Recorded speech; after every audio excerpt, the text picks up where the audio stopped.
এই গোষ্ঠী মারছে 100 এত কম দামে পাইতেছেন। আমি আগে তাহলে কিন্তু আঙ্গ পাড়ার মানুষ ব্যক্তি ডেকে নিতাম। তো এই এত কম দামে চার্জার কোন দোকানে পাইতেছেন লোকেশনটা কিন্তু আমি ভিডিও শেষে কয়ে দিব। আশা করি ভিডিওটা শেষ পর্যন্ত দেখবেন। তো আমি কিন্তু বললে বার থেকে আমার কেটিএমটা নিয়ে ডাইরেক্ট যাবো ডিলারে। আর আমার ভিডিওর মধ্যে কিন্তু বয়লার দোকানটা থাকবোই।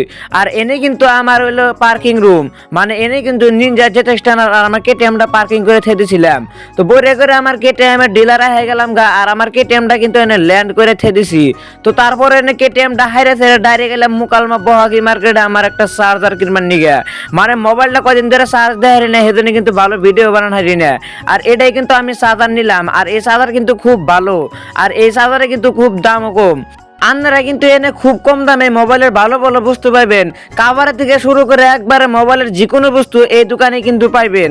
আর এনে কিন্তু সেকেন্ড হ্যান্ড মোবাইলও আছে, খুব ভালো ভালো কন্ডিশনের সেকেন্ড হ্যান্ড মোবাইলও আছে। আর আইফোন, গুগল পিক্সেল ইন্না কিন্তু কম দামে খুব ভালো ভালো মোবাইল পাইতেছেন এই দোকানে।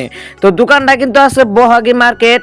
তো এই দোকানে আশা করি আপনারা সবাই আইফেন। তো আমি কিন্তু খুব বস্তুপাতি এনতিকাই নেই। তো কোনো অফার সবার নাই। বাই দুই আজকের ব্লগটা এই পর্যন্তই শেষ।